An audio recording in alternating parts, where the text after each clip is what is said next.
Un jour, deux enfants apparurent dans la partie nord de l'Empire arsinien, envoyés là par le prince héritier. Il s'agissait d'un garçon de 9 ans et d'une fille de 12 ans. En partant pour les dures terres du Nord, les enfants étaient voués à une mort douloureuse, mais ils ont réussi à survivre. Après avoir enduré une vie difficile dans le Nord, les garçons ont étendu leur territoire et accumulé une puissance militaire exceptionnelle, renforçant ainsi leur position en Arsinia. Le jeune archiduc était appelé un faiseur de miracles qui a accompli beaucoup de choses au cours des 12 années suivantes. Tout cela rend la position de l'empereur précaire, car le garçon aiguise son épée pour se venger de l'homme qu'il a envoyé dans le Nord. Il y avait beaucoup de rumeurs dans le monde politique, mais les gens étaient sûrs qu'aucun obstacle ne pouvait séparer ce couple. Nous sommes dans un endroit sombre où le jeune homme prétend qu'il ne s'intéresse pas aux opinions des autres parce qu'il n'a pas peur de la guerre. Il dit qu'il éliminera toute personne qui l'empêchera de retrouver Lily. D'un mouvement brusque, le jeune homme enfonce un couteau dans l'épaule d'un inconnu. Après avoir sorti la lame, le gars, se tournant vers le blessé avec une irritation non dissimulée, dit qu'il est né avec un visage de pêcheur, puis le jeune homme affirme qu'à cause de bavardages excessifs, l'homme mérite de se faire couper la langue. Tenant toujours le couteau à la main, le jeune homme raconte à l'homme que la grande duchesse l'a sauvé. Après ces mots, le jeune homme tombe, confus, sur le parquet taché de gouttes de sang. Il réfléchit à la manière dont il pourrait se rapprocher de l'héroïne perdue, puis, de nulle part, apparaît une fille aux cheveux roux qui dit qu'elle veut juste être avec l'homme qu'elle aime. Elle tend la main à Carlisle, l'encourageant à retourner à Castle North et à rencontrer son véritable amour. La jeune fille se demande si elle peut faire quelque chose. Nous sommes situés dans l'Empire du Nord au Château Nord. La servante peigne les cheveux de la fille rousse en disant que cela n'aidera pas car elle a des boucles très serrées. Les cheveux de Lily s'en mêlent toujours quand elle dort, donc les peigner devient une épreuve. C'est incroyablement beau, surtout avec des bijoux. Tout en peignant les cheveux de Lily, la femme de chambre se tourne vers le gars qui se tient à côté d'elle, affirmant que madame ne veut pas plus de 2 bijoux, donc elle ne peut rien faire. Lily essaie de prendre les cookies dans l'assiette. Sa main entre en collision avec celle du jeune homme qui a pris le cookie plus tôt. Il l'a regardé pendant quelques secondes, après quoi il a décidé d'en prendre une petite bouchée. Le gars a demandé à la fille si elle voulait vraiment manger ses cookies. Lily regarda avec déception le morceau arraché qui se trouvait entre les mains du jeune homme. Le gars avec un sourire sur son visage a rappelé à la fille qu'il est toujours le premier à essayer la nourriture qu'elle va manger. Le jeune homme était l'archiduc de la partie nord de l'Empire Arsinius et son nom était Carlisle Arsinius Nord. Carlisle a demandé à Lily de l'informer immédiatement lorsqu'elle avait envie de manger quelque chose. La fille était l'archiduchesse de la partie nord de l'Empire et elle s'appelait Lilian Batswick Nord. C'était le même couple qui, selon les rumeurs, avait choqué tout le Nord il y a 12 ans. Lily jeta les cookies que Carlisle lui avait donnés et dit qu'elle en voulait des rectangulaires et au goût de chocolat. L'archiduc essaya immédiatement, se détournant de la jeune fille pour ne pas lui révéler son dégoût, et elle dit avec irritation que personne ne l'obligeait à manger quelque chose qu'il n'aimait pas. Lily promit à Carlisle qu'elle ferait attention à sa nourriture parce qu'elle se sentait coupable de devoir manger un dessert à chaque fois. La servante, souriante, se tenait à proximité, écoutant l'archiduc prouver à sa femme qu'il devait essayer la nourriture, car elle pouvait contenir des additifs dangereux. La servante confirma les paroles de Carlisle, disant à Lilian qu'il y avait de nombreux empoisonnements parmi les nobles. Elle essaya de remonter le moral de la fille, lui demandant de ne pas critiquer Carlisle pour avoir exprimé ses inquiétudes de cette façon. Lilian a crié que cela ne servait à rien car ils prendraient tous les deux une bouchée et ils mourraient tous les deux. Carlisle fut touché par cette phrase et fut surpris de constater que le regard de Lilian indiquait qu'elle s'inquiétait pour lui. Lily n'a pas discuté avec lui et le jeune homme a déclaré qu'il était immunisé contre le poison et qu'il avait donc la capacité de vérifier rapidement la nourriture. En regardant Lilian, il ajouta que si dans certaines circonstances il ne remarquait pas le poison, alors il ne voyait aucun intérêt à vivre dans ce monde sans elle. Carlisle lui murmura à l'oreille qu'il rêvait de mourir à côté de son compagnon. S'éloignant, le jeune homme répéta avec un sourire aux lèvres qu'il voulait mourir avec Lily. Se tournant vers elle, l'archiduc lui demanda s'il pouvait le faire. Lilian était stupéfaite par ces mots, et elle pensait que Carlisle était devenu fou. Le gars est arrivé au nord du château Nord et est devenu archiduc à l'âge de 9 ans seulement. À Arsinia, il est connu pour ses capacités de combat, son commandement militaire et le fait qu'il a une épouse bien-aimée et maléfique dans les murs du château.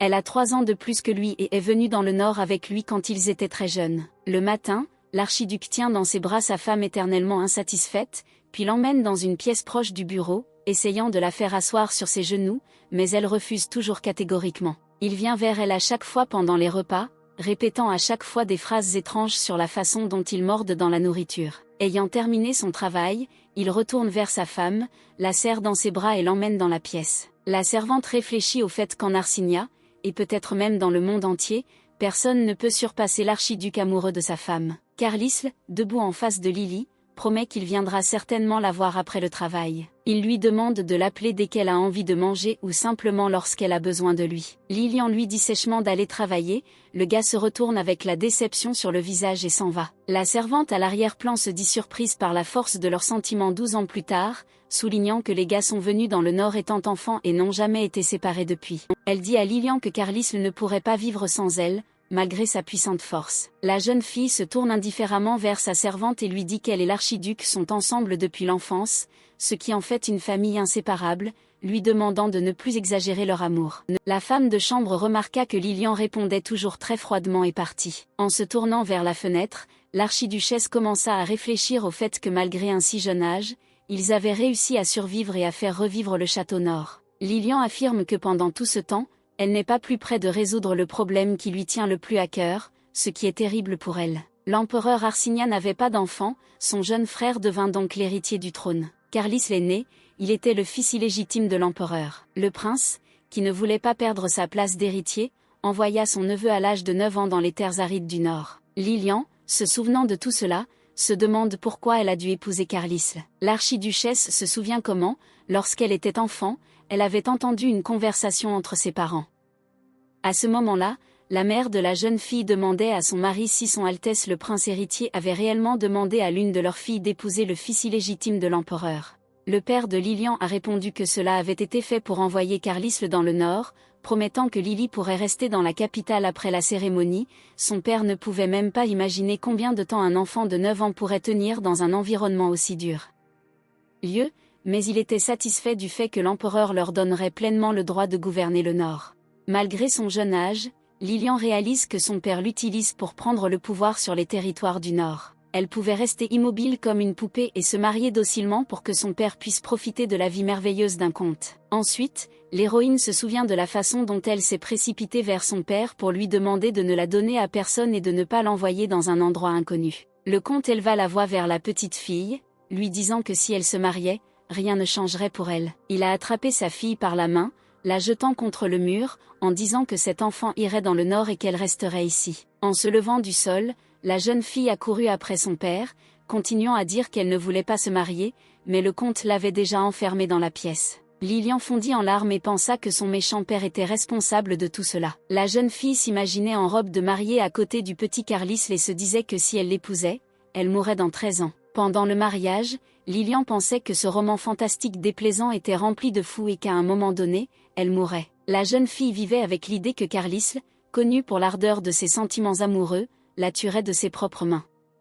Lilian a appelé son roman La cage de la princesse, c'était un fantasme romantique inhabituel. Son personnage principal était la princesse Yuria et le personnage principal était l'archiduc Carlisle. Leur amour était féroce et cruel, il a fait couler beaucoup de sang sur les autres héros du roman. La petite Lilith a compris que, selon l'intrigue, ces morts n'avaient aucun sens. Juste 2 psychopathes, au nom de l'amour, ont tué tous ceux qui les gênaient. La jeune fille se demandait à quoi pensait l'auteur lorsqu'il écrivait ce terrible roman. Les personnages principaux sont tués par jalousie, lorsque quelqu'un se met en travers de leur chemin ou lorsque quelqu'un attire simplement leur attention au mauvais moment. En fin de compte, afin de protéger la princesse Yuria du royaume d'Amarin, Carlisle tua son père, qui était l'empereur, et devint lui-même le dirigeant, acquérant ainsi un pouvoir énorme. Après tous les meurtres, ils sont tombés sur Lilian Batsvik, qui est devenue une épine dans le pied de Yuri, car elle, étant l'épouse de Carlisle, était jalouse de tous les êtres vivants. En fin de compte, la jeune fille a fait face à la mort, malgré le fait qu'il ne s'était pas vu depuis 13 ans depuis le mariage. Cela a été fait parce qu'il voulait prouver son amour sans fin à Yuria. La petite Lilian a été tuée par la pensée qu'elle mourrait entre les mains de son mari Carlisle. Elle a dit au revoir au monde, imaginant comment elle serait sacrifiée par 2 psychopathes. Lorsque la jeune fille se retrouva à son mariage, croisant le regard du petit Carlisle, elle fut sûre que le soleil se cachait dans ses yeux ouverts. Il lui sembla que sous ses pas les arbres tremblaient de peur, à tel point que la forêt poussa un cri. Et la raison en était son épée couverte de sang. Lilian essayait de se convaincre qu'il n'était qu'un enfant, petit et sans défense. Lors de la cérémonie, Carlisle a bégayé et a dit à la jeune fille que sa robe était très belle. Lilian le remercia sèchement. Le garçon regarda Lily avec amour, croisant son regard indifférent. Il a demandé si elle savait ce qu'il faisait aujourd'hui. Lilian a dit qu'ils allaient se marier, demandant si Carlis le savait ce qu'était un mariage, ce à quoi le garçon naïf a répondu que c'était quand ils mettaient tous les deux de beaux vêtements.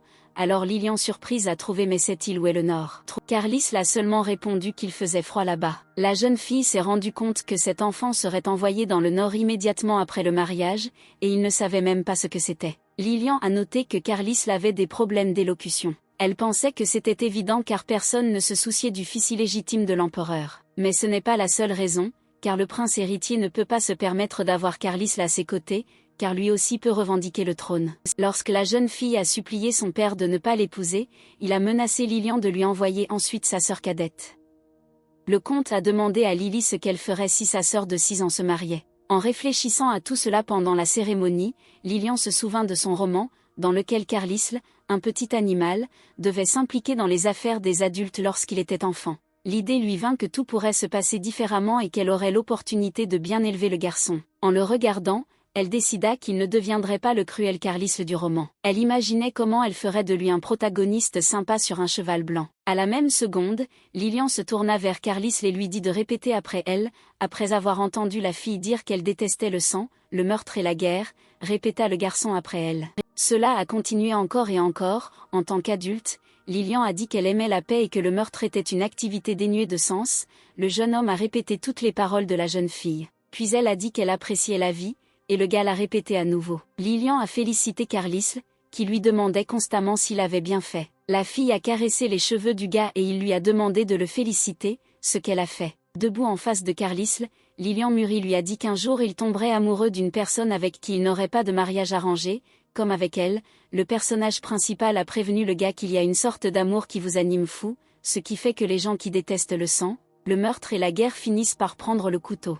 En prenant le visage de Carlis en coupe, elle lui demanda s'il ferait de même, s'il ne tuerait pas des innocents. Le jeune homme déçu était sèchement d'accord avec sa bien-aimée, affirmant qu'il l'avait entendue. Tout en travaillant, Carlis réfléchit à la façon dont, enfant, il câlinait Lily et s'endormait avec elle. À un moment donné, alors qu'ils étaient censés dormir séparément, le garçon a pleuré et a supplié la fille de coucher avec lui. Il la regarda avec un air effrayé, après quoi Lily eut pitié et laissa Carlis l'entrer dans sa chambre. Après qu'il soit devenu plus âgé, elle n'a plus permis de telles choses. C'est pour ça que Carlis ne voulait pas grandir. Quand il était plus jeune, Lily était très gentille avec lui. En grandissant, Lilian a commencé à lui dire que vous ne devriez partager une chambre qu'avec la personne que vous aimez vraiment. Elle expliqua à Carlis qu'il avait déjà grandi et qu'ils dormiraient séparément. Le gars n'a pas compris cela, affirmant qu'ils formaient un couple, et l'héroïne lui a encore répété que lorsqu'il tomberait amoureux d'une autre personne, il comprendrait pourquoi elle se comportait ainsi. Carlis était sûr qu'il ne voulait pas tomber amoureux de quelqu'un. Lilian pensait que l'été viendrait bientôt, à ce moment précis où Yuri et l'archiduc se rencontreraient et tomberaient amoureux l'un de l'autre. Carlis, pour sa part, voulait juste vivre avec Lily comme un couple normal qui a des enfants, partage une chambre et vieillit ensemble. Lilian prévoyait d'accélérer le processus de divorce en donnant à Yuri un homme bien élevé. Il lui semblait qu'alors personne ne serait jaloux d'elle et finirait par la tuer. Carlis n'aimait pas vivre avec Lilian en tant que couple marié. Lilian savait qu'il avait grandi pour devenir un homme bon, mais elle était toujours inquiète de ce qui lui arriverait dans le futur. Au cours de ses réflexions, Lily fut approchée par un garde blond qui lui dit qu'il avait exécuté ses ordres. Lilian pensait que l'amour de Carlis pour Yuria était un plan caché visant à faire de lui un empereur. Mais chaque fois qu'elle parlait d'amour, l'archiduc s'énervait. On ne sait pas s'il parviendra à contourner son mauvais sort. Carlis le laissa tomber son stylo et tacha le tapis avec de l'encre. Il était inquiet de ne pas pouvoir dire à Lily qu'il l'aimait bien. Le héros regarda ses mains et fut sûr que c'était de l'amour. Une célèbre histoire divertissante sur un jeune archiduc du Nord et sa femme s'est déroulée il y a 7 ans. Des monstres verts semblables à des ors, irrités par les fortes gelées, ont attaqué le Nord, n'épargnant personne sur leur passage, de sorte que les gens n'ont eu d'autre choix que de fuir. Pendant ce temps, afin de réduire les souffrances humaines et le nombre de victimes, un petit garçon et une petite fille ont ordonné l'évacuation des habitants d'abord, puis eux-mêmes. C'est grâce au jeune archiduc et à sa femme que les gens ont pu s'échapper, tandis qu'un adulte blond était à genoux pour demander pardon aux petits-enfants. Il était gêné d'admettre sa crainte de perdre tout son peuple dans le Nord. Il avait honte de ne pas pouvoir protéger les enfants et de devoir les laisser tranquilles. Carlis réfuta tous ses propos, disant qu'il donnait l'ordre en tant que maître du château Nord. Il ajouta également que personne ne pouvait contredire l'ordre. Lilian blessée, serrant dans ses bras son petit mari taché de sang, a promis qu'il survivrait définitivement. Une jeune fille de 15 ans aux yeux brillants, tenant dans ses bras un garçon mourant, parlait de sa foi dans le salut. C'est ce jour-là qu'elle gagna la foi des habitants du Nord. L'archiduchesse réfléchit à la manière de divorcer. Lilian vit dans la peur que Carlisle, qu'elle a si bien élevé, ne devienne un jour fou. Elle a peur qu'il tombe amoureux de Yuria et tue Lily comme dans son propre roman de fiction. Par conséquent, elle a décidé de divorcer de quelque manière que ce soit. Elle a compris qu'il n'y avait aucune raison de se séparer, aucune du tout. Le garde blond, tenant un morceau de papier à la main, rapporta à l'archiduchesse que les problèmes d'équipement lors de la distribution de nourriture avaient été résolus. Lilian, assise à la table de son bureau, réfléchit à la raison pour laquelle Carlisle, contrairement à elle, attente, s'est avéré être un mari si fidèle. Peut-être avait-elle un certain talent pour élever des enfants. Elle était sûre que Carlisle l'appréciait beaucoup. Lilian essayait de se convaincre qu'elle avait si bien élevé Carlisle que même s'il tombait amoureux de Yuria, il ne pourrait pas tuer sa femme officielle. Lily croyait qu'alors l'archiduc, afin de protéger sa bien-aimée, ne voudrait pas revendiquer le trône de l'empereur. Si tout cela s'avérait vrai, alors peut-être parviendrait-il à contourner son mauvais sort. Interrompant les pensées de l'archiduchesse, le garde blond résuma tout ce qui concernait la distribution des provisions. Lilian, gênée de se rendre compte qu'elle avait été dans ses pensées pendant tout ce temps, lui prit la feuille de papier des mains. Elle a lu que de la nourriture serait à nouveau distribuée pendant les mois d'été. Elle a demandé aux gardes de documenter cela et de surveiller l'approvisionnement en nourriture dans chaque village.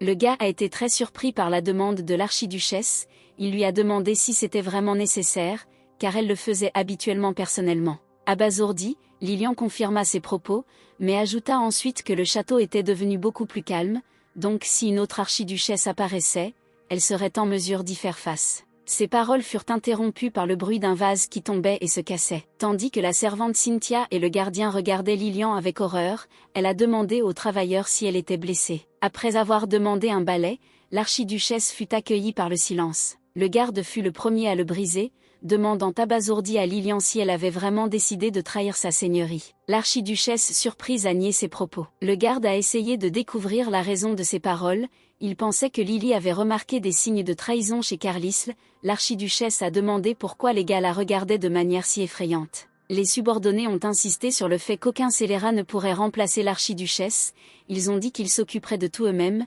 Cynthia a ajouté que s'ils corrigeaient tout tranquillement, alors sa seigneurie reviendrait rapidement à la normale. La servante était horrifiée de le découvrir comment l'archiduc pouvait simplement penser à la trahison. Le garde a demandé un ordre, il a seulement dit qu'il aurait besoin de tous les soldats de l'hiver pour maîtriser sa seigneurie. À ce moment, un Carlisle excité entra dans la pièce. Il entendit un vase se briser et voulut savoir ce qui s'était passé. Confuse, Lilian a déclaré qu'il y avait eu un petit malentendu. Carlisle répéta sa question sur ce qui s'était passé. Les subordonnés regardaient le sol avec désapprobation. Voyant les fragments, l'archiduc éloigna sa femme et ordonna à Cynthia de les retirer afin que personne ne soit blessé. Cynthia resta immobile, baissant les yeux. Carlisle l'appela de manière incompréhensible. La servante tremblante leva brusquement ses yeux tachés de larmes vers l'archiduc et commença à lui crier dessus. Elle le gronda de vouloir quitter sa seigneurie. Il semble que Cynthia ait déjà réfléchissait beaucoup dans sa tête. Elle se souvint que Carlisle avait traversé de nombreuses difficultés avec sa dame lorsqu'il était enfant. L'archiduc stupéfait continua d'écouter tandis que la servante le grondait pour le fait que, s'étant adapté, il avait décidé de quitter sa femme et de trouver une autre femme. Lilian, acculé, regarda ses subordonnés avec condamnation. Carlisle demanda à Lily, confus, pourquoi il devait la quitter. Il a demandé qui lui avait dit de telles absurdités. L'archiduchesse, perplexe, tenta de se justifier en affirmant que tout n'était pas du tout ainsi. Réfléchissant à la manière de sortir de cette situation, elle commença à dire des phrases incohérentes sur les enfants, puis elle cria qu'un enfant pourrait apparaître. En entendant cela, toutes les trois regardèrent avec stupeur l'archiduchesse, qui ajouta qu'ils formaient un couple marié. L'indifférente Lilian commença à dire que, juste au cas où, les enfants pourraient plus tard apprendre ce que faisait l'archiduchesse. Carlisle enveloppa immédiatement Lilian dans ses bras et le souleva dans ses bras. Il était très heureux du fait que Lily ait de telles pensées. Il était ravi qu'elle pense à leur futur enfant. Commença à dire que tout enfant qui ressemblait à ses parents, qu'il s'agisse d'un garçon ou d'une fille, serait un trésor dans ce château. Le garde dit qu'il serait prêt à sacrifier sa vie pour le bien de leur enfant. Tout le monde était très satisfait des paroles de l'archiduchesse. Dans les bras de Carlisle, Lilian a eu une illumination. Elle a réalisé qu'en disant qu'elle voulait rompre, elle se retrouverait dans de gros problèmes, mais cela ne voulait pas dire qu'elle devait abandonner cette idée, elle ne voulait pas mourir. Enfilant un manteau noir, se rendit dans une taverne. Elle jeta un sac de pièces d'or aux pieds de la femme blonde, disant qu'elle en avait mis assez. La jeune fille au cache-œil était ravie qu'une personne aussi noble soit apparue dans un tel endroit. Elle a demandé pourquoi Lilian viendrait dans un tel endroit pour les mercenaires, si elle pouvait demander quelque chose à l'archiduc et qu'il ferait tout. L'archiduchesse irritée a demandé d'arrêter ce bavardage, demandant si la borgne avait des gens ou non. Elle attrapa rapidement le sac en disant qu'elle essaierait de trouver quelqu'un qui lui convienne, puisque le bienfaiteur du Nord lui-même l'interrogeait à ce sujet. La borgne entra dans la pièce sombre. Elle s'est tournée vers un homme blond aux yeux bleus, qui était assis dans une cagoule avec un couteau à la main, et lui a dit que la commande était arrivée. La femme a ajouté que c'était exactement ce qu'il attendait depuis si longtemps. Le gars la regardait avec indifférence. Dans un lieu inconnu, une belle jeune fille rousse est assise à son bureau avec un morceau de papier. Un gars avec les mêmes cheveux roux entre dans la pièce et demande à qui firme écrit. La fille répond qu'elle écrit à sa sœur et veut qu'elle vienne avant l'été. Elle dit qu'elle ne comprend pas pourquoi même après la réconciliation avec son père, sa sœur ne vient pas plus souvent. Firme estime que son gendre ne le lui permet pas. Le gars doutait qu'il en soit ainsi, il semblait au jeune homme qu'elle ne voulait tout simplement pas venir à cause de son père. Le gars aux cheveux roux s'appelait Yann, et il était le frère cadet, ainsi que le jumeau de Lilian Batswick. Il a dit qu'ils avaient accepté un accord pour que le Nord leur passe, mais c'est toujours la terre du gendre, donc le père, chaque fois que Lilian vient, ne manque pas l'occasion de lui rappeler ce. La jeune fille est d'accord, mais affirme qu'elle aimerait voir sa sœur plus souvent.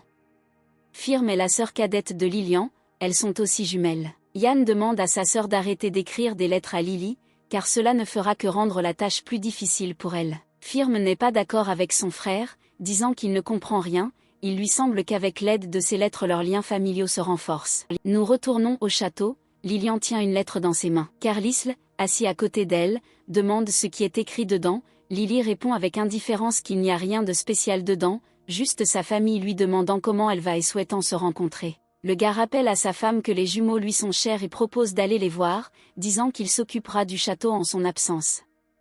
Lilian a remis la lettre entre ses mains et a dit qu'elle n'irait nulle part, car chaque visite, elle se dispute avec son père. Carlisle regarda la fille avec compréhension, disant qu'il avait réalisé que c'était à cause de lui. Lilian a été très déçue par ses propos, elle a essayé de convaincre son mari du contraire. Lily a dit à Carlisle qu'elle ne regrettait en aucun cas de l'avoir épousé. Lui, étonné par ses paroles, dit la même chose. Carlisle a ajouté qu'il ne le regretterait jamais à l'avenir, promettant qu'il serait son mari pour le reste de sa vie. Il a rappelé à Lilian qu'elle avait elle-même commencé à parler de l'enfant, suggérant qu'elle ne prenait pas son mari à la légère. Lily était déçue par cette issue des événements. Elle a de nouveau évoqué le sujet de la façon dont Carlisle aimerait un jour quelqu'un d'autre qu'elle. L'archiduchesse lui rappela comment, enfant, elle avait dit qu'ils étaient dans un mariage arrangé et qu'il l'aimait comme la mère d'un poussin, qu'il suivait, donc avoir un enfant ne servait à rien. L'archiduc lui attrapa la main et dit que cette fois Lilian avait tort. Carlisle lui a avoué son amour. Il a dit qu'il n'avait besoin de personne d'autre, que Lily était celle qui était toujours là pour lui. Carlisle a encore dit qu'il voulait qu'ils soient l'un à côté de l'autre pour le reste de leur vie. Il a demandé pourquoi Lilian insistait autant.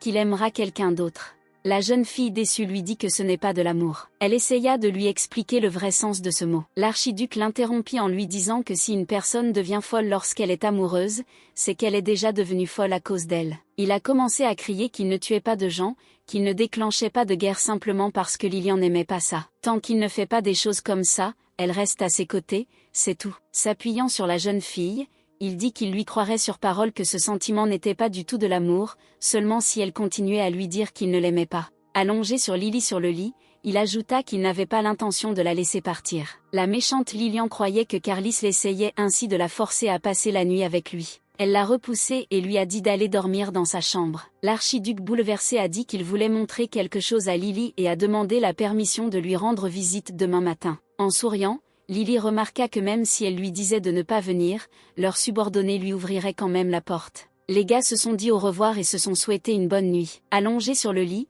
Lilian commença à penser qu'elle avait bien élevé Carlisle, puisqu'il choisissait des mots si agréables. Se souvenant de ses aveux, elle a déclaré que Yuria, en tant que future épouse, avait eu beaucoup de chance et a plaisanté en disant qu'elle ne devrait pas être jalouse, mais payer de l'argent pour une si bonne éducation. Lilian pensait que Carlisle était censé rencontrer Yuri cet été, et maintenant c'était le printemps, donc il ne lui resterait plus beaucoup de temps. L'archiduchesse se souvint de son voyage à la taverne, la borgne en colère jurait de ne pas avoir trouvé quelqu'un qui pourrait aider Lilian à s'échapper de l'archiduc sévère, elle dit que personne ne voudrait risquer sa propre vie.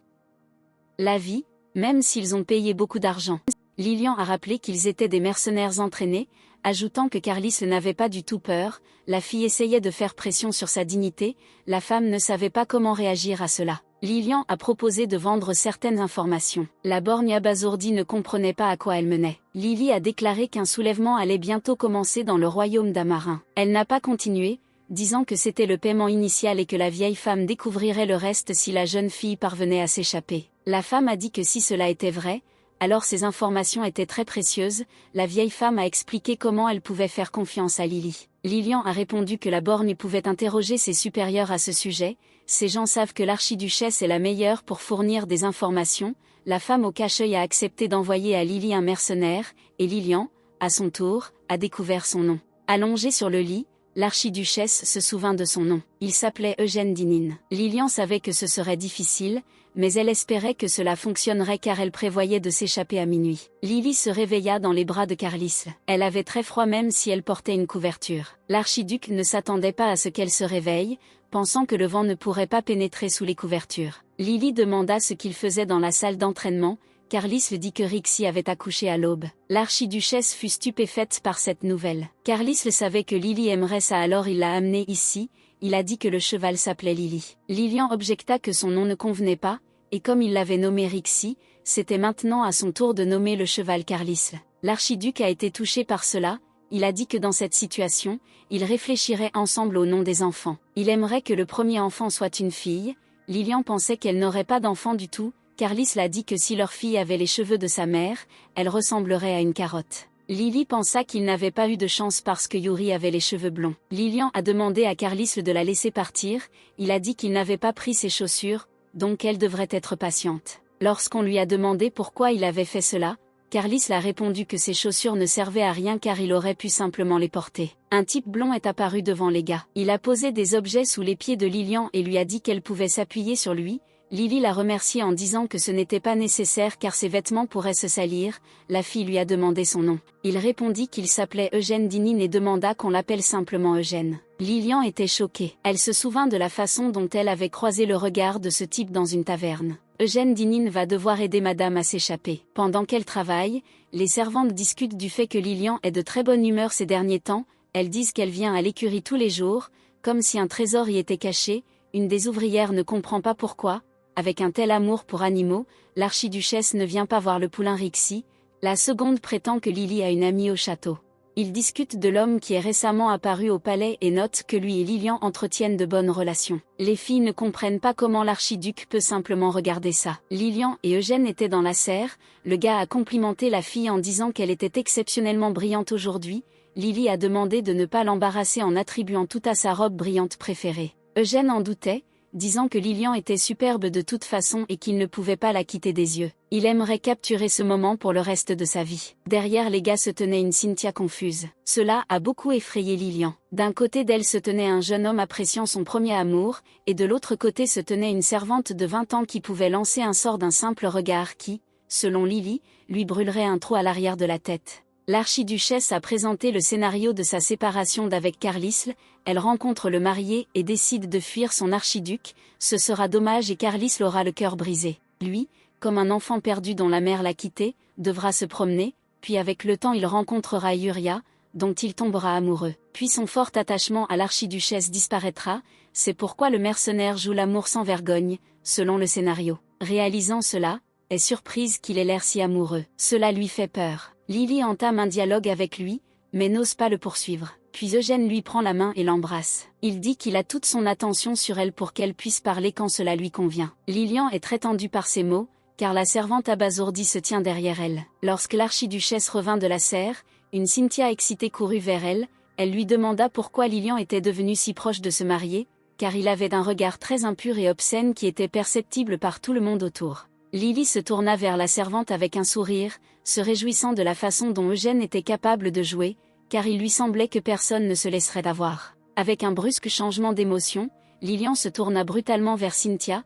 L'archiduchesse lui dit qu'elle ne devrait donner à personne la permission de la regarder. Puis elle ajouta qu'ils échangèrent tous deux de tels regards, comme s'ils étaient amants. La servante déçue dit qu'elle ne pouvait même pas penser que Lily puisse trahir sa seigneurie. L'archiduchesse indifférente a confirmé qu'elle avait trahi Carlisle, puis elle a ajouté que tout irait bien, car ils n'étaient rien de plus que des partenaires de mariage ordinaire. Lilian déclare que Carlisle comprend qu'un jour il rencontrera l'homme de son destin. Elle dit que chacun d'eux a son propre chemin personnel et que le moment de la séparation approche lentement. Cynthia s'est mise en colère et a crié que Lily n'avait aucune attitude personnelle. Elle a dit que chaque fois qu'elle était triste d'entendre Lily parler d'un mariage simple et dénué de sens, Cynthia avait le sentiment que Lilian allait se séparer non seulement de sa seigneurie, mais aussi des habitants de Castle Nord. La servante essaie de convaincre l'archiduchesse qu'elle aime Carlisle. Lilian le nie, affirmant qu'il est comme un petit frère pour elle. Cynthia a tenu bon. Elle rappela à l'archiduchesse comment Carlisle lui avait offert la bague. Il a dit que Lilian Batswick Nord lui avait ouvert le monde. La servante a noté qu'ils se souviennent toujours de ce moment et en parlent. Tout le monde dans le château est sûr qu'ils s'aiment et prennent sincèrement soin les uns des autres. Lilian dit à Cynthia que les pensées peuvent changer car parfois les couples se séparent après avoir été ensemble pendant très longtemps. La servante attrape la main de l'archiduchesse et dit que s'ils se séparent, l'archiduc la cherchera. Elle lui demande de ne pas quitter Carlisle. Cynthia essaie de convaincre Lilian que le couple a perdu tout intérêt l'un pour l'autre parce qu'ils étaient tous les deux occupés. La femme de chambre dit qu'aujourd'hui ils devront passer du temps seuls et va en faire allusion à Carlisle. Lily dit que ce n'est pas nécessaire. L'archiduchesse estime que si elle parvient à s'échapper la nuit, elle devra dire au revoir à Cynthia, qui s'inquiète tellement pour elle. Lilian se perd dans ses pensées, réalisant qu'il lui sera difficile de se séparer de tout le monde et qu'elle devra remettre le château entre les mains d'une autre femme simplement par malchance. Eugène apparaît derrière elle, il demande pourquoi Lilian regrette d'être venue ici, il ajoute qu'il s'inquiète lui-même pour sa vie, étant donné que son mari le regarde comme s'il était sur le point de le déchirer. Lilian le regarda avec confusion. Eugène s'appuya sur la table, écoutant Lilian lui reprocher d'avoir peur. Même si quelques jours seulement se sont écoulés, ce qui ne le rend pas comme un mercenaire, le gars essaie de comprendre pourquoi l'archiduchesse essaie de s'échapper, car elle est très aimée ici. Eugène a pris la fille par le menton et a dit qu'elle ne se sentait pas mal du tout ici. Lily a demandé à la laisser partir et a demandé où était allé ce jeune homme innocent. Eugène a fait son meilleur visage et a demandé si c'était de cela dont parlait Lilian. La fille était confuse par cela, bien sûr, elle ne s'attendait pas à ce qu'il soit le même gars charmant qu'il joue, mais il n'était clairement pas son genre. Il s'est avéré que c'était tout son masque. Lilian pensait que ce serait terrible si tous les mercenaires se comportaient de la même manière. Prenant une pomme sur la table, Eugène annonça qu'il souhaitait changer de plan. Lily a dit qu'il n'avait pas beaucoup de temps, donc il était impossible de refaire quoi que ce soit. Le gars a insisté sur le fait qu'il devait aller à la frontière des terres des monstres. Lilian a essayé de savoir pourquoi il avait besoin de prisonniers en première ligne. Le jeune homme a répondu que c'était son destin pour avoir séduit l'archiduchesse. C'est une coïncidence si Carlisle l'envoie là-bas juste au moment où il commence à bien communiquer avec Lily. Lilian, irrité, essaya de prouver que l'archiduc, en raison de ses sentiments, n'enverrait pas une personne innocente dans un endroit aussi terrible. Le jeune homme raconta que lors de leur première rencontre, Carlisle le regardait avec une telle haine que si un regard pouvait tuer, il l'aurait fait tout de suite. Notant avec arrogance qu'il croyait son archiduchesse et disant qu'alors il ne savait pas pourquoi il irait là-bas, Eugène prit une bouchée de la pomme qui appartenait à Lily, il s'en fichait, il était contrarié de devoir ruiner leur mariage. Lily dit que Carlisle l'écoute habituellement, donc elle s'assurera qu'il n'interfère pas avec le plan. Eugène, regardant pensivement sur le côté, était d'accord avec la jeune fille. La poignée de la porte trembla brusquement et une voix se fit entendre à la recherche de Lily. Il s'est avéré que c'était Carlisle, qui était très inquiet que Lilian ne soit pas seul dans la pièce. Eugène, sous le choc, laissa tomber sa pomme. Carlisle, debout devant la porte, était perdu dans ses pensées, remarquant que Lily avait permis à ce palefrenier de panser son bras blessé. Dans la serre, le jeune homme, couvrant la blessure de la jeune fille, lui sourit chaleureusement. Pour Carlisle, Lily ne lui avait jamais permis de soigner ses blessures, et cela le frustrait. Lorsqu'elle était enfant, après avoir aidé les gens à évacuer, la petite Lilian a déclaré que l'archiduc avait plus de chance qu'elle. Lily soigne les blessures de Carlisle, mais ne lui permet pas de toucher les siennes. Le gars l'a regretté, mais a compris que Lilian voulait toujours avoir l'air forte, puisqu'elle était archiduchesse. Il a également compris l'importance du moment où une personne a la possibilité de montrer sa vulnérabilité à quelqu'un. Même s'il avait lui-même l'air faible devant Lilian,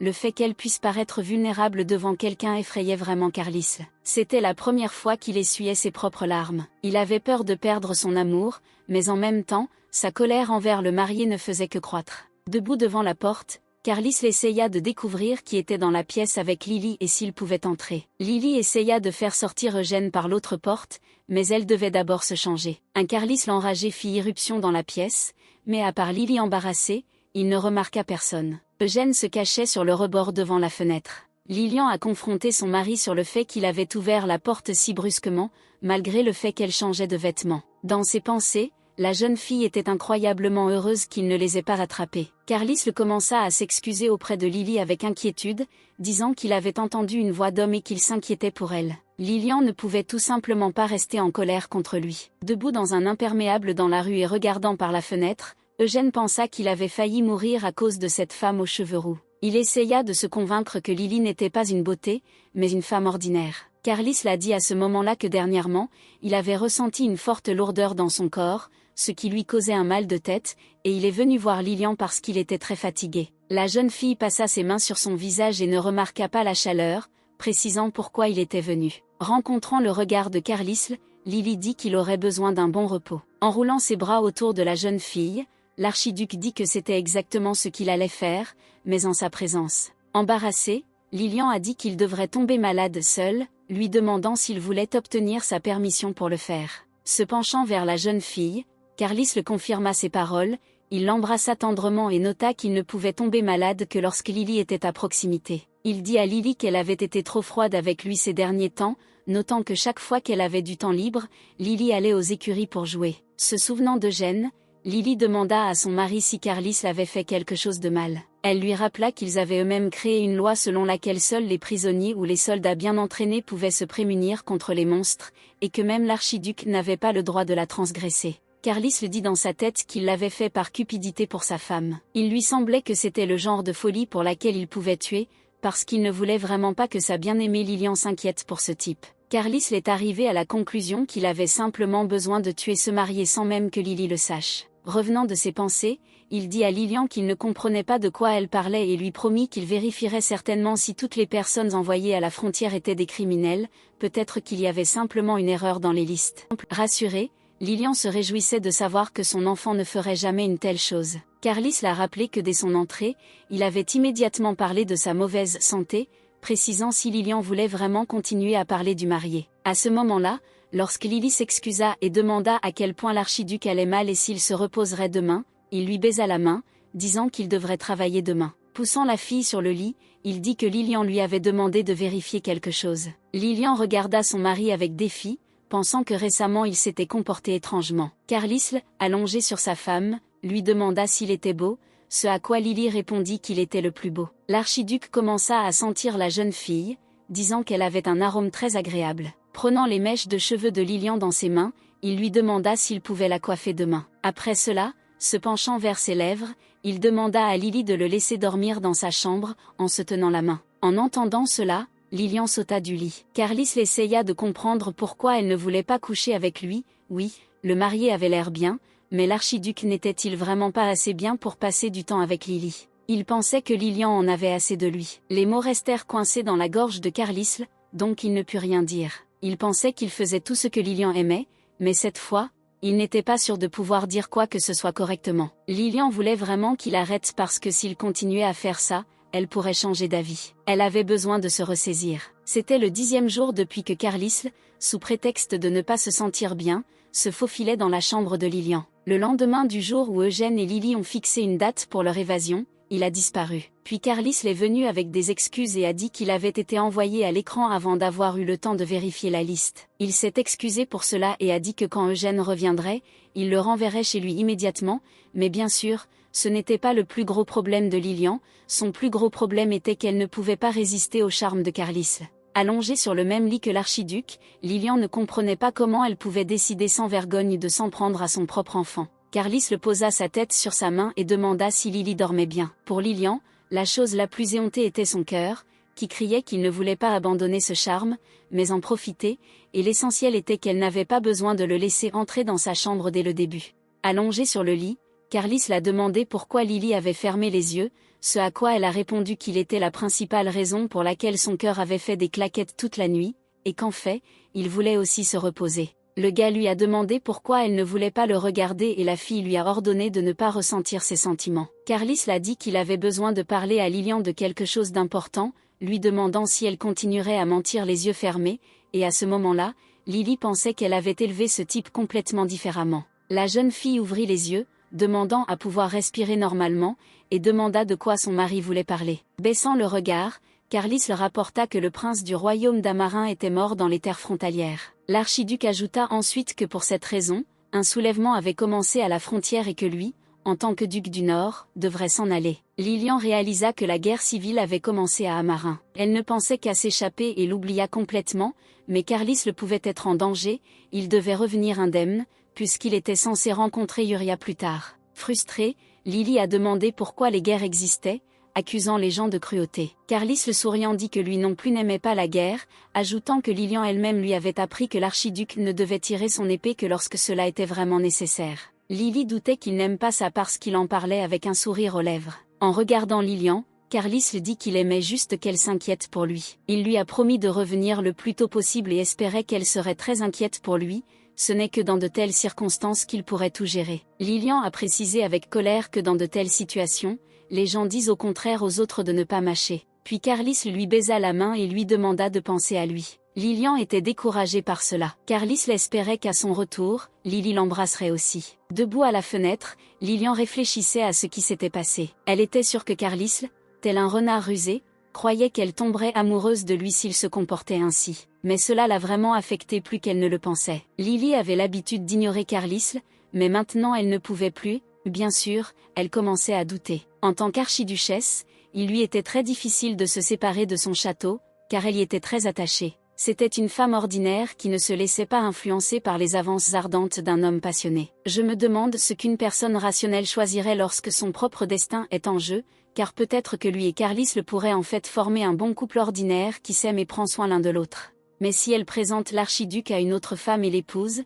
les habitants du château et Carlis lui-même considéreront Lilian comme un traître. Il a toujours été honnête et ne regardait que Lily, peut-être qu'il ne lui serait pas si facile de tomber amoureux de Yuri. Il y avait une possibilité que la fin soit différente et que Carlis et Yuria ne tombent pas amoureux l'un de l'autre. Peut-être que la relation entre Lilian et le personnage principal avait une chance. Elle voulait tellement vivre heureuse dans cet endroit, et elle voulait être l'amante de Carlis. Par conséquent, Lily est arrivée à la conclusion qu'elle n'allait pas s'enfuir, elle a décidé d'en informer Eugène à son retour. Lilian a décidé de dire à Carlis tout ce qu'elle pouvait, car elle ne faisait pas partie de celles qui souffriraient seules. Elle pensait qu'elle pourrait en discuter avec lui, et alors ils éviteraient tous les deux ce mauvais sort, alors Lily lui ferait confiance et attendrait patiemment dans le château. Deux gars qui se sont retrouvés dans les montagnes ont remarqué une sorte d'imperméable. De près, il s'est avéré que c'était un homme. En se rapprochant, les gars ont décidé de vérifier s'il était vivant. L'homme qui s'est réveillé, confus, a demandé où il était et a reçu en réponse seulement des avertissements selon lesquels il ferait bientôt nuit et que s'il passait devant le château, il pourrait tomber sur le village. Le blond a précisé si nous parlions du château nord. Il fut surpris de lui-même, car auparavant, il n'avait jamais pensé pouvoir se rendre seul au château. Après avoir touché le rebord de la fenêtre de la tour, le gars a pensé qu'il allait mourir de froid ou de faim. Eugène a décidé qu'il devrait faire payer ses services très chers, car dans la région la plus froide du nord, au lieu de nourriture, il pourrait y avoir du foin pour les chevaux. Le gars a réfléchi à ce que Lilian aurait pu faire pour l'envoyer à la frontière, car il n'y a rien de mal à ce qu'une femme regarde un beau jeune homme de temps en temps. Eugène se demandait comment Carlis avait même pu recevoir le titre d'archiduc du Nord si la moindre jalousie de cet enfant stupide pouvait provoquer une réaction aussi forte. Le gars a jeté la corde sur le toit et a commencé à descendre jusqu'à la fenêtre désirée, pensant que la chose la plus importante à ce moment-là était de sauver Lilian, ce serait au moins une sorte de vengeance pour Carlis.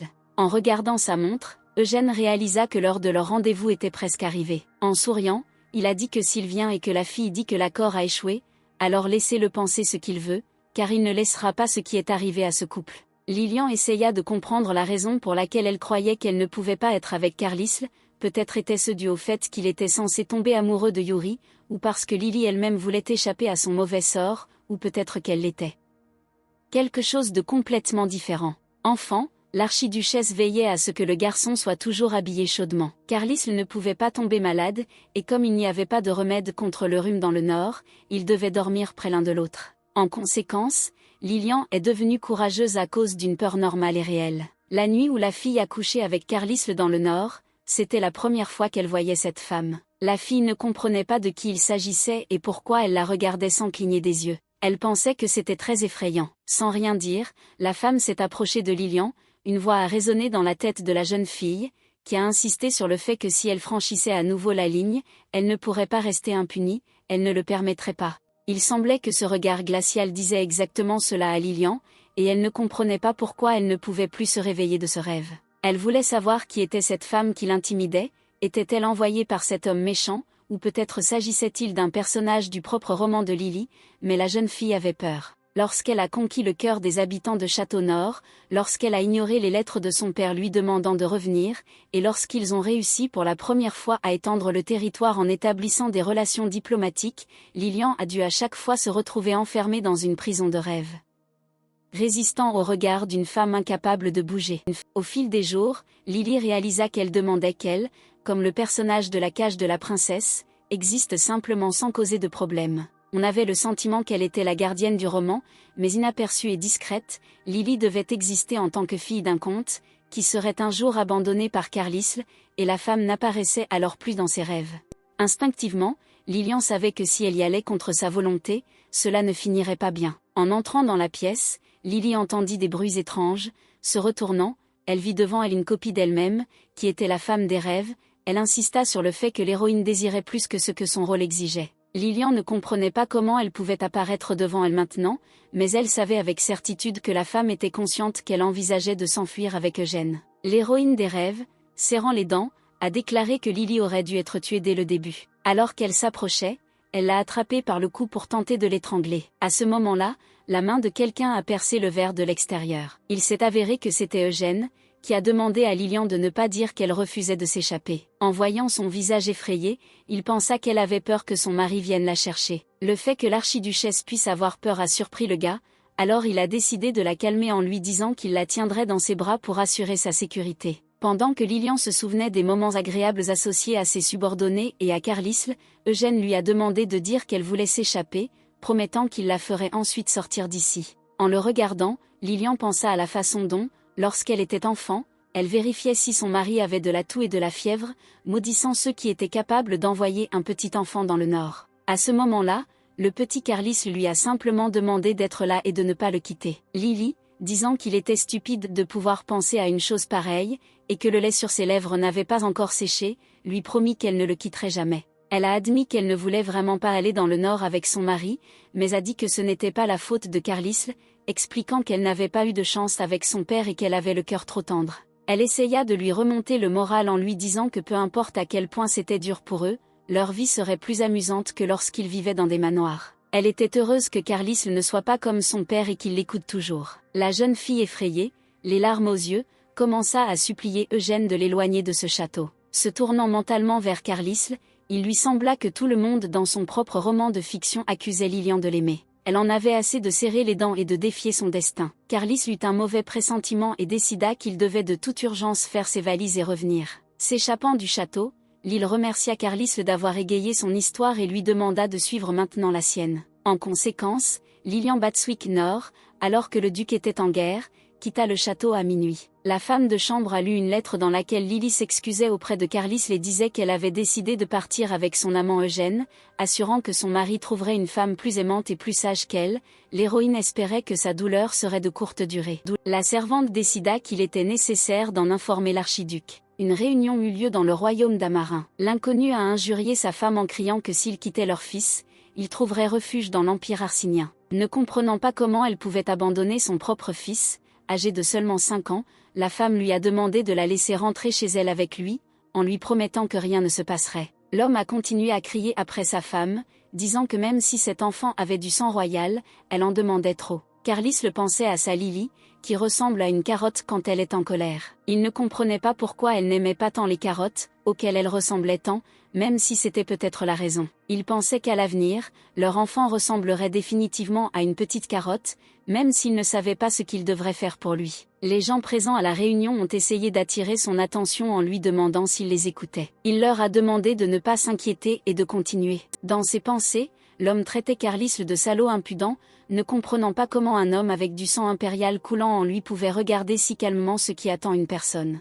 Mais il se rendit compte que sans l'aide de l'archiduc, il subirait de grandes pertes et que s'il montrait son hostilité envers l'archiduc du Nord, qui possédait la force militaire la plus puissante, cela ne mènerait à rien de bon. Il a décidé de continuer, affirmant qu'il fournirait un abri de toute façon. La garde du roi interrompit brusquement ses paroles, s'adressant à sa seigneurie. Il s'est approché de Carlisle, disant qu'il avait un besoin urgent de transmettre certaines informations. L'homme s'est indigné en criant que le soldat n'osait pas s'immiscer dans les affaires de l'État. Carlisle le fit rapidement taire. En entendant les paroles prononcées par le garde à son oreille, l'archiduc se leva d'un bond et ordonna que tout soit préparé pour son départ vers le château nord. L'homme regarda Carlisle avec horreur, ne comprenant pas ce qui se passait. Il s'est levé d'un bond et a crié qu'il n'avait pas encore fini de parler. L'archiduc répondit que ce jardin d'enfants prendrait environ 2 jours et qu'il ne voyait aucune raison de participer aux affaires du royaume d'Amarin. Carlisle a ajouté qu'il était venu jusqu'ici pour écouter leur longue histoire uniquement parce que sa femme ne voulait pas la guerre,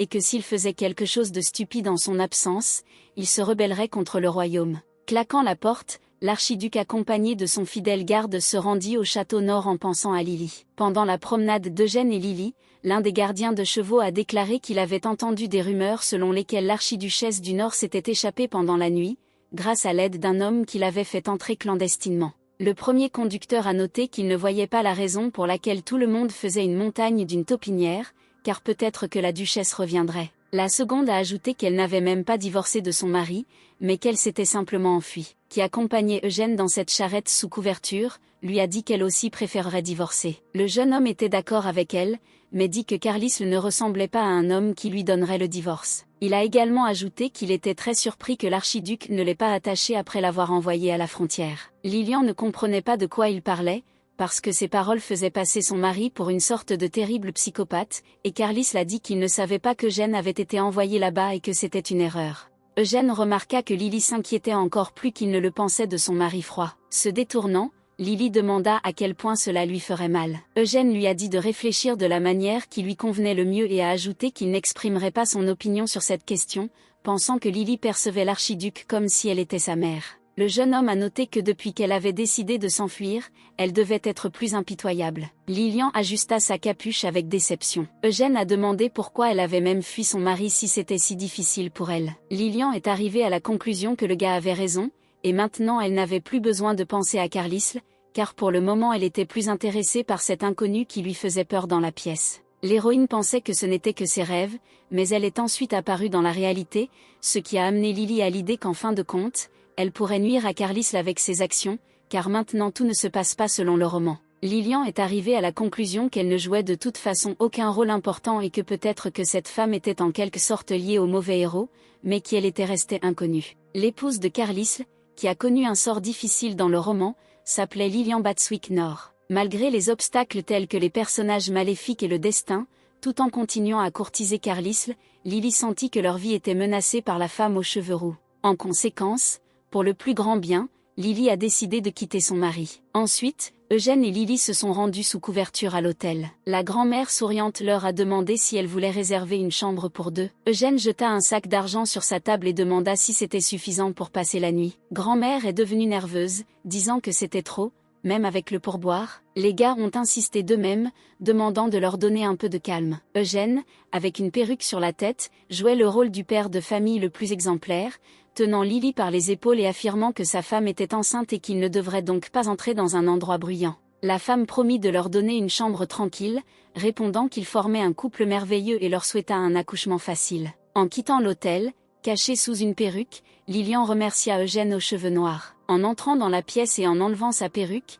Lilian a noté qu'elle ne voudrait jamais tomber enceinte. Eugène dit qu'elle devrait être patiente, car désormais il changerait trop souvent de déguisement. En regardant Eugène enlever sa perruque, Lilian fut silencieusement surprise de voir à quel point une personne peut changer avec l'aide du maquillage. Ils se regardèrent continuellement, Lily fut la première à briser le silence, demandant ce que le gars regardait. Eugène lui attrapa le menton, lui disant que sa peau était si blanche et si douce que se maquiller était un plaisir. Pourquoi il lui touchait les joues, ce à quoi Eugène, en riant, répondit qu'il était son mari. Le gars lui a rappelé de mettre un masque avant de se coucher, ce à quoi Lily a répondu avec horreur qu'elle n'avait pas besoin d'aller aussi loin. Eugène a dit que c'était nécessaire et qu'il le faisait aussi tous les soirs. Lily l'avait imaginé et ne l'aimait pas. Il lui a demandé si elle pensait vraiment que sa peau blanche durerait éternellement. Lilian réalisa avec horreur qu'elle n'était plus archiduchesse et qu'elle devrait donc désormais s'inquiéter pour elle-même. Elle a demandé si Eugène venait d'une famille noble, ce à quoi il a répondu qu'il ne connaissait que les bases du déguisement. Il a également ajouté qu'il devait prendre soin de lui pour qu'une belle femme comme Lilian puisse l'aimer pendant longtemps, ajoutant que la soupe d'aujourd'hui était très savoureuse. Les gars ont décidé qu'ils devaient d'abord aller vers le sud, car beaucoup de temps s'était écoulé depuis leur fuite, c'est la raison pour laquelle ils s'éloignent le plus possible du nord. Alors qu'Eugène retirait un fil de ses vêtements, il dit que ce ne serait pas facile et Lilian ne comprenait pas pourquoi. Le gars a dit que Lily, en tant qu'archiduchesse, devrait savoir que les chevaliers du château nord sont connus pour leur force. Lilian a ajouté que s'ils étaient loin de la ville, il serait plus difficile de contacter l'empereur. Eugène a précisé de quoi elle parlait. Lily lui a dit de ne pas prétendre qu'il ne savait pas, car elle ne pouvait pas l'embaucher sans rien savoir. Elle dit qu'elle savait qu'Eugène était l'homme de l'empereur et qu'il était venu la chercher sur ses ordres. Pendant ce temps, au domaine de Batswick, sœur Lily se précipita vers son frère en criant qu'une lettre était arrivée de son gendre. Elle a dit que demain il devait aller au château nord. Le frère lui a demandé si elle s'en fichait vraiment que leur sœur s'enfuit de là au milieu de la nuit. En lui prenant la main, le gars lui a demandé si elle se souvenait de la façon dont Lily avait écrit récemment et leur a posé des questions sur un voyage dans le sud, ce à quoi la jeune fille a répondu qu'elle s'en souvenait. Elle a noté que c'était suspect. Le frère a dit que tout à coup, ils étaient les seuls à vouloir faire le voyage. Ils ont décidé qu'ils devaient partir, parce que Lilian ressentait probablement quelque chose et voulait donc qu'ils partent.